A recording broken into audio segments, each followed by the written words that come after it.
നമുക്കുള്ളില്ല നമ്മള് പെട്ടിക്കകത്ത സാധനം അതിങ്ങനെ ഒന്ന് കവർ ചെയ്യുന്നത് നല്ലതാ. ഈ കൂട് പിരിക്കാനും എടുക്കാനൊക്കെ എപ്പോഴാണ് സമയം നല്ലത്? രാവിലെ ഒരു 9 മണി തൊട്ട് ഒരു 3-3:30-4 മണിക്കുള്ളിൽ തീരണല്ല. ഇന്ന് രാത്രിക്ക് ഒരു കാരണവശാലും ചെയ്യാൻ പാടില്ല. രാവിലെയാണ് നല്ലതല്ലേ? രാവിലെ തൊട്ട് ഈ ഒരു സമയം വരെയൊക്കെ. ഈച്ച പോകുന്ന പുറത്തു പോകുന്ന മൊത്തം നശിച്ചു,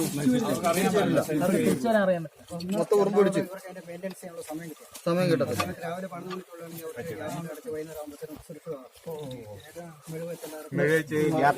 ശരിക്കും നമ്മൾ കുപ്പിയാക്കുമ്പോ ആ തെർമോക്കോൾ ആകർഷണത്തിനുണ്ടല്ലേ ഇതിപ്പോ ഇങ്ങനെ ഒരു റിങ് പോലെ ആക്കുവാണെങ്കിൽ എന്നിട്ട് ഇങ്ങോട്ടും ഒട്ടിച്ചു നോക്കുക. അല്ലെങ്കിൽ ചിലപ്പോ നമ്മൾ ഈ ഇതല്ല നമ്മള് ഭിത്തിയെന്നോ അല്ലെങ്കിൽ വേറെ ഷേപ്പ് ഇല്ലാത്ത സ്ഥലത്ത് നിന്ന് നമ്മൾ എടുക്കുന്നതാണെങ്കിൽ ഈച്ച ലീക്കായിട്ട് ഫുള്ള് കടിക്കാൻ തുടങ്ങും. അപ്പൊ അതും കുഴപ്പമില്ല. ഇതിങ്ങ് അടത്തി കളയാം. ഇതിപ്പം വലിയ കോളനിയാണ്. ഇതിന്റെ അത് റാണിമുട്ട കിട്ടണമെന്നോ നല്ല സ്ട്രെങ്ത് ഉണ്ടാവണമെന്ന് യാതൊരു നിർബന്ധവും. വലിയ കോളനിയാണോ? അല്ല, ബോക്സ് വലുതാണ്. നമ്മള് പറഞ്ഞ അളവ് പറഞ്ഞില്ലേ, റാണിയും വരത്തില്ല. നമ്മളെ ഉപദ്രവിക്കുന്ന ഈച്ചകൾ മാത്രമേ. കാരണം നമ്മള് കുപ്പി പിടിക്കുമ്പോ തെന്നിപ്പോകൂലേ? ഇതിനകത്ത് അവസ്ഥ തുറന്നു കഴിയുമ്പോ ഇത്രയാണ്. ഒരു കുറച്ച് മുട്ട കാണും.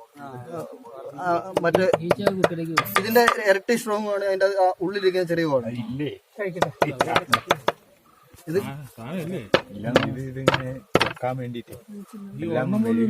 കാരണം ഇതിന്റെ അളവ് എന്ന് പറഞ്ഞാൽ ഏകദേശം ഒരു 3000-4000 സ്ക്വയർ. ഇതിന്റെ പകുതി പോലും പാടില്ല. അതുകൊണ്ട് അതിനനുസരിച്ച് മുട്ടയ്ക്ക് വലിയ കൂടാകരുത് ഒരിക്കലും ആവില്ല. ഈച്ച കൂടുന്നതനുസരിച്ച് വലുതാക്കിക്കൊണ്ട, അല്ലാണ്ട് ആദ്യം വലുതാക്കിയാല് നേരെ തിരിച്ചാകും.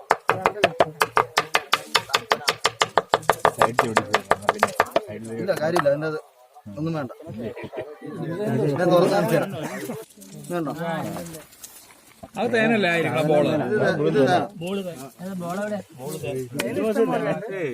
ഇതിപ്പോ നമുക്ക് ഡിവിഷൻ ചെയ്യാനുള്ള സ്ട്രെങ്ത് ഒന്നും ഇല്ല. ഇതുണ്ടോ, ഇതിപ്പോ ഒരു മൊത്തത്തിലൊരു 500 സ്ക്വയർ സെന്റിമീറ്റർ ഉള്ളിലേക്കുള്ള സംഭവം ഉള്ളൂ. ഇതിനകത്ത് പൂമ്പൊടി ഇതാ ഇവിടെ. ഈ അടിയിൽ കുറച്ച് കുളങ്ങളേ ഉള്ളൂ. കുറച്ച് കളർ വ്യത്യാസമുള്ള കുറച്ച് കുളങ്ങളുണ്ട്. റാണിമുട്ട ഉണ്ടോ? ഇതിനകത്ത് റാണിയൊന്നും ഇല്ല. അതിനുള്ള ഇതില്ല. കാരണം വെച്ചാല് അത് മെഴുകാണ്. ഇത് ഇതിന്റെ ഇളമുട്ട ഇതാണ്. മൂത്തമുട്ട ഈ കാണുന്ന മൊത്തം മൂത്തമുട്ടയാണ്.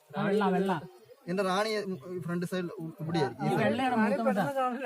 റാണി പെട്ടെന്ന് എങ്ങനെ ഇത് മൂത്തമുട്ട, ഈ കാണുന്ന മൊത്തം ഇളമുട്ടയാണ്.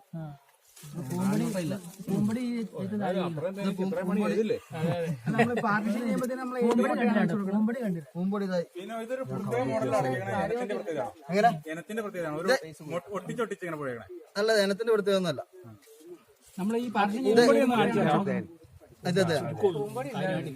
ഇതേ സമയം ഈ കോളനി ഉണ്ടല്ലോ, ഒരു ചെറിയ ഒരു ബോക്സിനുള്ളിലാണെങ്കിൽ ഇപ്പൊ ഇതിന്റെ 3 ഇരട്ടി സ്ട്രോങ് ആയാൽ നമുക്ക് ഡിവിഷൻ ചെയ്യാനും കിട്ടാൻ. മറ്റേ ബോക്സിലേക്ക് ആക്കാൻ പറ്റുമോ? ഫുള്ളായിട്ട് മാറ്റാൻ പറ്റും. ഇത് എങ്ങനെ തന്നെ ഇരിക്കട്ടെ, മാറ്റിയാ പോവില്ലേ? ഇത് എന്റെ അഭിപ്രായത്തിൽ വലിപ്പം കൂടുതലാണ്. ഇതിന്റെ ഒരു പകുതി ഒരു തടി കഷ്ണം ഉണ്ടെങ്കിൽ അത്ര സേഫ് ആയിരുന്നു. നല്ലൊരു തടി കഷ്ണം.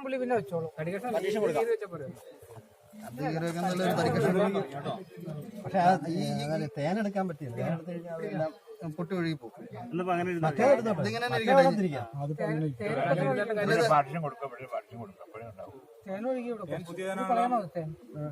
ഇനിയിപ്പം വേണമെങ്കിൽ വേറെ ഐഡിയ ചെയ്തല്ലേ, ഈ ഒരു ഇത്രയും ഞാൻ കണ്ടിച്ചെടുക്കുക. ഇവിടെ ഒരു പാർട്ടീഷൻ കൊടുക്കുക, ഇവിടെ ഒരു പൊത്തും കൊടുക്കുക. ഉള്ളു അല്ല, ഇവിടെ ഒരു തടി പീസ് വെച്ചങ്ങ് പാർട്ടീഷൻ കൊടുക്കുക. ഈ തേൻ ഇത്ര മുറിച്ചെടുക്കുക, ഇവിടെ ഒരു പൊത്തും കൊടുക്കുക. കുറച്ചുകൂടെ ഓൾറെഡി ഉണ്ട്. അതിനുള്ള സ്ട്രെങ്ത് ഉള്ളത്. ഷീറ്റ്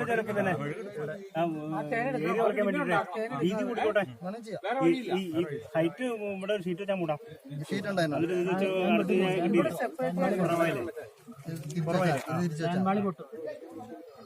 അല്ല അതല്ല, അതിന്റെ ഏരിയ കുറയില്ലേ ഷീറ്റ് വെച്ച് കഴിഞ്ഞാൽ? മൊത്തം പുതിയതല്ലേ? ഇതല്ല ഈ വർഷത്തെ തേൻ വരാൻ തുടങ്ങിയതാ. ഈ വർഷം തേൻ വരാൻ തുടങ്ങിയുള്ളൂ. പക്ഷെ ഈച്ച കുറവല്ലേ? തേന്റെ മെഴുകി ഇതിന്റെ അത് റാണീച്ചൊക്കെയുള്ള അല്ല, വേറെ കുഴപ്പമൊന്നുമില്ല. ആ പാടെ വലിപ്പം കൂടിയോണ്ട് ഇതിന്റെ ഇത് കുറവാന്നുള്ളൂ. വലിപ്പം കൂടിയോണ്ടുള്ള കംപ്ലൈന്റ് കംപ്ലൈന്റ് മാത്രമേ ഉള്ളൂ. ഇപ്പൊ മനസ്സിലായില്ല, വലിപ്പം കൂടിയ പെട്ടിക്കകത്ത് കൂടുതൽ തേൻ കിട്ടില്ല, നമ്മൾ അത്യാഗ്രഹം മാത്രമേ ഉള്ളൂ. ഇനി നമുക്ക് ചെറിയ പെട്ടി ഉറക്കാം. ഇതിനകത്ത് വ്യത്യാസം കാണും, കാരണം ചെറിയ കോളിനല്ല, കണക്കിന് ചൂടും കാര്യങ്ങളെല്ലാം കിട്ടുന്ന കണക്കുള്ള റൗണ്ട്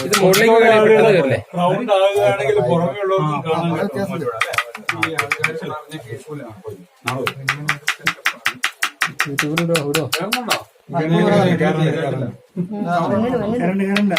പിന്നെ ഈ കണിക്കൂടിന് കുപ്പി എടുക്കുമ്പോ എപ്പോഴും എല്ലാരും സൂക്ഷിക്കുക, ഇതിന്റെ അകത്ത് ജലാംശം ഒട്ടും പാടില്ല. ചിലര് ക്ലാസ് എടുക്കുന്നവർ തന്നെ പറഞ്ഞു കൊടുക്കുന്നതാണ് വെള്ളം തളിച്ചിട്ട് എടുക്കണം. അന്നേരം തിരിച്ചിടുമ്പോ ഒരു ഗോളായിട്ട് കിട്ടുന്നത് അത് മൊത്തം ചത്തു പോകത്തുള്ളൂ, ചെറിയ നനഞ്ഞിട്ട് ചത്തു പോകും. അപ്പൊ അതുകൊണ്ട് ഒരു കാരണവശാലും നമ്മള് കണിക്കൂടിന് കുപ്പി എടുക്കുമ്പോ ഡ്രൈ ആയിരിക്കണം. ഇത് പൊക്കി പിടിച്ച ചൂട് പെട്ടെന്ന് കയറില്ലേ? ഈ വ്യത്യാസം അന്നേരം മുകളിലുള്ള നമ്മൾ കൊട്ടുമ്പോ ഇങ്ങോട്ട് തന്നെ തിരിച്ചു.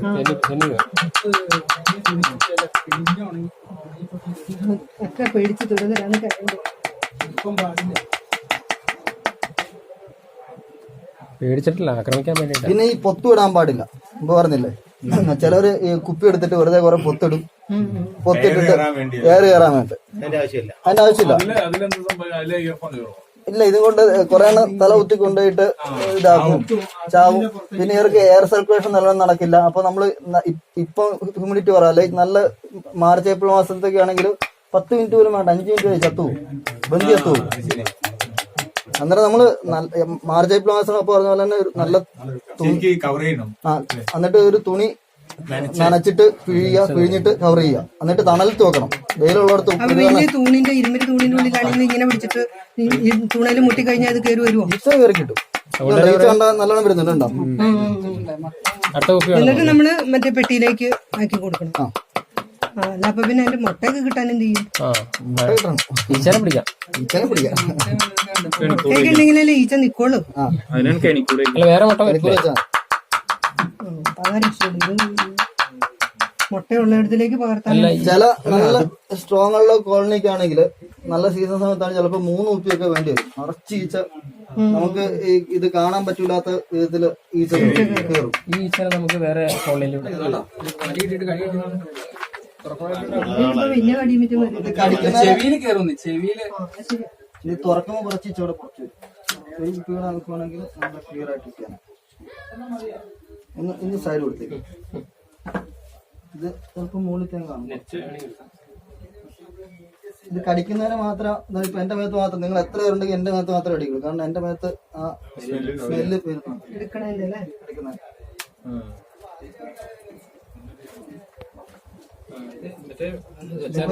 രണ്ടിലേക്കും കയറും, റാണി മോളിൽ കയറും. ഇതിന്റെ ഇപ്പേ റാണി മോളിക്കൊരു മുട്ടയുണ്ടോ? റാണി മോളിക്കൊരു മുട്ട കിട്ടും. ഇത് ഊതിയാലും പോവില്ല. അതെന്തുകൊണ്ടാ റാണി മുകളിലേക്ക് കയറിയ? ഇതിന്റെ ഇവിടെ നമ്മ പറഞ്ഞാല് പൈപ്പ് കൊടുത്തിട്ടില്ല, ജസ്റ്റ് ഒരു ഹോളോ കൊടുത്തിട്ടുള്ളൂ, വലിയ ഹോളോ. ഒരു കറുത്ത പൈപ്പ് കൊടുത്തായിരുന്നു എങ്ങനെ കയറില്ലായിരുന്നു? ഇല്ലില്ല, പൈപ്പിൽ കൂടെ കയറിയല്ലേ റാണി? ഇല്ലില്ല. പേടി എത്ര ഭംഗിയായിട്ട് ഉറച്ചല്ലേ. അത് അടപ്പല്ലേ? റാണി മോളിൽ തന്നെ ഉണ്ട്. എല്ലാരും കൂടെ അവിടെ കാണൂല. ഇതാ ഉള്ളിലേക്ക് അതല്ലേ കണ്ടോ?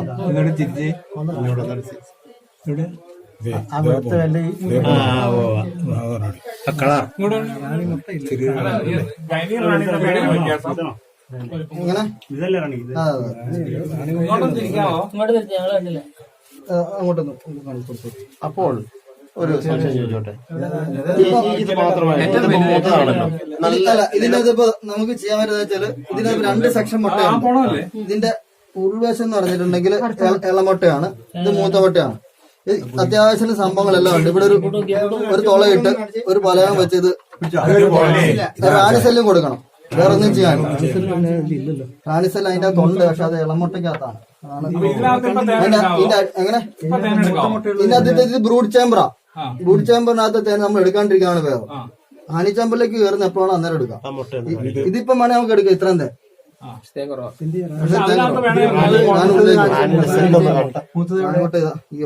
ഇളമുട്ട ഇച്ചിരി വെളുത്തിരിക്കണല്ലേ? അത് ആയിട്ടില്ല. ഇനി ഒരു 30 ദിവസം കൂടെ കഴിഞ്ഞാൽ ഈ മുട്ട നമുക്ക് എടുക്കാം. ഇത് മൂത്ത മുട്ട ഇതിന്റെ അടിയിലത്തെ ഒന്നും ചെയ്യാണ്ട് അടച്ചു ഉണ്ടാവും. അതിന്റെ പുറ സൈഡിലായിട്ട് തേനുണ്ടാവും. തേന് ഇതിന്റെ അത് ഇവിടെ ഭക്ഷണാവശ്യത്തിനുള്ള തേനിന്റെ അകത്താണ്. ഇവരുടെ ആവശ്യത്തിനുള്ള പക്ഷെ ഇതിനകത്ത് കൂടുതൽ റാണിസലല്ല, സാറിന്റെ മുട്ട പറഞ്ഞു. റാണിസൽ ഇവിടെ ഒരു ഇളമുട്ടയ്ക്ക് അതുണ്ട്. മൂത്തൊന്നുമല്ല. ബ്രൂഡ് ചേമ്പറിൽ വെള്ളമുട്ട ഇല്ലല്ലോ. ബ്രൂഡ് ചേമ്പറിന് വെള്ളമുട്ടയുണ്ട്. ഇത് ശരിക്കും പറഞ്ഞുണ്ടല്ലോ, ഇതിന്റെ അടിയിൽ അടുത്ത ലെയർ വെള്ളമുട്ടയുണ്ട്. പക്ഷെ ഇത് ഭയങ്കര കൺജസ്റ്റഡ് ആയതുകൊണ്ട് നമ്മൾ കിള്ളി പൊട്ടിച്ചിട്ടുണ്ടെങ്കിൽ ഡാമേജ് വരും. ഈ ഇളമുട്ട നമ്മൾ മൊത്തം ഇളഞ്ഞെങ്കിൽ മാത്രമേ അടിയിൽ നിൽക്കും. ഇതിപ്പം വേണമെങ്കിൽ കഴിഞ്ഞ വർഷം അനുഭവം തിരിച്ച് ഞാൻ തന്നിട്ടില്ല. ഇതിപ്പം വേണമെന്നുണ്ടെങ്കിൽ ഞാൻ ശരിക്കും എന്റെ ഒരു ആപ്പ് ഉണ്ട്, അതിൽ ഞാൻ കുറിച്ചിടും. മൊബൈൽ ആപ്പ് ഉണ്ട്. അല്ലാന്നുണ്ടെങ്കിൽ ഡയറി കുറിച്ചിടുക. കൃത്യം 30 ദിവസം 35 ദിവസം എടുത്തു. ഇതിപ്പോ ഒരു 4 ദിവസം കൂടുതൽ പഴക്കമായിട്ടില്ല. അടുത്ത 29 അടുത്ത മാസം ആകുമ്പോഴത്തേക്കും ഈ സംഭവം ഇവിടുന്ന് ഒരു പീസ് എടുത്ത് ഇതിനും കൊടുത്തതിനും മതി. ഇപ്പൊ വെച്ചാൽ പറ്റത്തില്ല. ഇതുകൊണ്ട് ഇപ്പൊ ചെറിയ കൂടും വലിയ കൂടും തമ്മിലുള്ള വ്യത്യാസം മനസ്സിലായില്ലേ? ഇപ്പൊ നമ്മളൊരു വലിയ കൂട് തുറന്നു, ഇപ്പൊ ഒരു ചെറിയ കൂട് തുറന്നു. വലിയ കൂടില് തിങ്ങാൻ താമസാണല്ലേ? വലിയ കൂടില് ഈച്ചക്ക് വളർച്ച കുറവാണ്. ഇനി ആ ഈച്ചനെ ഇതിന്റെ അകത്തേക്ക് കയറ്റി വിടും അല്ലേ? ഇതിപ്പോ നമുക്ക് നമ്മൾ കിട്ട വീട്ടിലിരിക്കുന്ന വലിയ കൂട അതിനകത്ത് എല്ലാ സാധനം കൂടി ചെറിയൊരു പെട്ടിലേക്ക് വെച്ച് കഴിഞ്ഞാൽ വന്നോളല്ലേ? കുഴപ്പമില്ല. ഇല്ലില്ല. നമ്മൾ ഏതാണ് അത് പൂമ്പൊടിയാ. ഇത് പൂമ്പ് അല്ല, അത് റിസൾട്ട് ആണ്. അങ്ങനെയാകാം. അതല്ലേ കണ്ട. അല്ല, ഞാൻ ക്യൂൻസെൽ ഉണ്ടോന്ന് നോക്കുന്നു മാത്രമേ ഉള്ളൂ, വേറെ ഒന്നും ചെയ്യുന്നില്ല. ഇപ്പൊ ചിലപ്പോ ക്യൂൻസെലിന് ഇന്ന സ്ഥലമൊന്നും യാതൊരു കണ്ടീഷനും ഇല്ല. ചിലപ്പോ ഇടയ്ക്ക് വരാം, ചിലപ്പോ മുകളിൽ വരാം. കുഞ്ഞുങ്ങൾ ചത്തൂല്ലേ? ഇതിപ്പോ മൂത്ത മുട്ട ഏറ്റവും ബിരിയാനായിരിക്കുന്ന ഒരു 40 ദിവസമൊക്കെ ആയ മുട്ടകളാണിത്. വർക്കർ ഈച്ചയുടെ കുഞ്ഞുങ്ങൾ എന്തോരം അതിനകത്തിരിക്കണം. അപ്പൊ നമ്മളത് റാണിസെല്ലില്ല. ഇങ്ങനത്തെ നല്ല ടൂൾസ് ഉപയോഗിച്ച് മാത്രം കൈകാര്യം ചെയ്യുക. പൊട്ടിപ്പോകാണ്ട് കൈകാര്യം ചെയ്യുക. ജസ്റ്റ് അധികം ഇളക്കി ഡിസ്റ്റർബ് ചെയ്യല്ല. റാണി ഉള്ളതുകൊണ്ടായിരിക്കും റാണിസെല്ലില്ലാത്ത. റാണി ഉണ്ടെങ്കിൽ റാണിസെൽ ഉണ്ടാവുള്ളൂ. ചിലപ്പോ ഇങ്ങനെ കൂടുതൽ ഗൈനിയൊക്കെ കിട്ടല്ലേ? അല്ലാന്നേ, ആ റാണി ചെറിയ റാണി ഇരിക്കും, അതുകൊണ്ടായിരിക്കും. വയസ്സായപ്പോഴല്ലേ വലിയ റാണി തന്നെ. അങ്ങനെയല്ല, ഏത് സമയത്തും ചെറുതായി സ്റ്റെപ്പിനി ആയിട്ട് റാണി വരാം, ഗൈനി ഉണ്ടാവും. അതിന് വേണ്ടിയുള്ള സെല്ലുകൾ ഏത് സമയത്തും ഉണ്ടാവും. ഇതിന്റെ അതില്ല. ഇതിപ്പോ നമ്മൾ വെറുതെ ഇളക്കി നശിപ്പിച്ചോണ്ട് യാതൊരു കാര്യമില്ല. ഇങ്ങനെ തന്നെ ആദ്യമേ എൻട്രൻസിന്റെ അടുത്ത് പൂമ്പൊടി, അതിനുശേഷം മുട്ട, അതിനുശേഷം പൊട്ടാത്ത തേൻ കിട്ടുവാണെങ്കിൽ അത്. പിന്നെ ആപാട് ശ്രദ്ധിക്കേണ്ട കാര്യം വെച്ചാൽ നമ്മൾ മാർച്ച് ഏപ്രിൽ മാസം നമ്മൾ ഡിവിഷൻ ചെയ്യുകയാണെങ്കിൽ ഈ പൂമ്പൊടി വളരെ കുറച്ച് വെക്കാവുള്ളൂ. കാരണം പൂമ്പൊടി എന്ന് പറഞ്ഞാൽ ശരിക്കും റെഡി ആയിട്ടുള്ള ഫുഡാണ്. അത് നമ്മൾ അധികം വെച്ച് കഴിഞ്ഞിട്ടുണ്ടെങ്കിൽ ഒരു 3-4 മണിക്കൂർ കൊണ്ട് അന്നേരത്തെ ഹ്യൂമിഡിറ്റിക്ക് സാധനം പൊളിക്കാൻ വലിച്ചു. നമ്മൾ ഭക്ഷണം നമ്മൾ കഞ്ഞി അതേപോലെ അത് വലിച്ചിട്ടുണ്ടെങ്കിൽ അന്നേരം തന്നെ അത് മുട്ടയും ഇളമുട്ട എഫക്ട് ചെയ്യും. ഇളമുട്ടയും പോകും. പിന്നെ മൊത്തത്തിൽ ഒരു ചാറ് പോലെ ചീഞ്ഞു. അപ്പൊ അതുകൊണ്ട് മാർച്ച് ഏപ്രിൽ മാസം ഈ സമയത്തൊന്നും വലിയ കുഴപ്പമൊന്നുമില്ല. കാരണം ഇപ്പോഴത്തെ ക്ലൈമറ്റ് നല്ലതാണ്. കുറച്ചുകൂടെ കഴിഞ്ഞിട്ടുണ്ടെങ്കിൽ ഈ സാധ്യത കൂടുതലാണ്. അതുകൊണ്ട് വളരെ കുറച്ച് മുമ്പേ വെക്കാവും. അതുപോലെ തേനും ഈ സമയത്ത് ചെയ്യാൻ റാണിസെൽ ഉണ്ടെങ്കിൽ നിങ്ങൾക്ക് ഒക്ടോബർ തൊട്ട് ഏപ്രിൽ വരെ ഏത് സമയത്ത് വേണം ഡിവിഷൻ ചെയ്യാം. റാണിസെൽ കിട്ടണം. തേൻ കിട്ടില്ല. എങ്ങനെ മാർച്ചിലാണ് തേനെടുക്കുമ്പോ ചെയ്യാൻ പറ്റില്ല. മാർച്ചിലാകുമ്പോൾ തേനെടുക്കുകയും ചെയ്യാം. അപ്പൊ പിന്നെ ഒരു ഇതുപോലെ പെട്ടിക്കകത്ത് എനിക്ക് 3-4 പെട്ടിയുണ്ട്, വലിയ പെട്ടികളാണ്. അപ്പൊ ഇതേ പ്രോബ്ലം അതിനകത്ത് ഉണ്ടാവും. ഞാനൊരു സെപ്പറേറ്റർ തൽക്കാലം ഒരു സെപ്പറേറ്റർ അങ്ങ് വെച്ച് കഴിഞ്ഞാൽ മാർച്ച് മാസം ആകുമ്പോൾ ഒരു സൈഡിൽ തേൻ എടുക്കാം. പക്ഷെ എടുക്കുമ്പോഴും സൂക്ഷിക്കണം. റാണിയെ നോക്കിയിട്ട് റാണിയെ കണ്ടെങ്കിൽ ഇപ്പൊ നമുക്ക് ഇതിനകത്ത് റാണിയെ കണ്ടു, നമുക്ക് ധൈര്യപൂർവ്വം തേൻ എടുക്കാം. അങ്ങനെ കണ്ടെങ്കിൽ മാത്രം നിങ്ങൾ എടുത്താൽ മതി. എടുക്കാൻ വേണ്ടിട്ടല്ല, ഡിവൈഡ് ചെയ്യാൻ വേണ്ടി. ഡിവൈഡ് ചെയ്യാനായിട്ട് ഗ്രോത്ത് ഉണ്ടാകാൻ വേണ്ടി നിലവിൽ സെപ്പറേറ്റ് ചെയ്ത് വെച്ച് കഴിഞ്ഞാൽ വ്യത്യാസം വരും. ഈ 2 മാസം കൊണ്ട് തന്നെ വ്യത്യാസം വരും. അപ്പൊ ഒരു പീസ് വെച്ചിട്ട് സെപ്പറേറ്റ് ചെയ്ത് അങ്ങ് വെച്ചേക്കാം.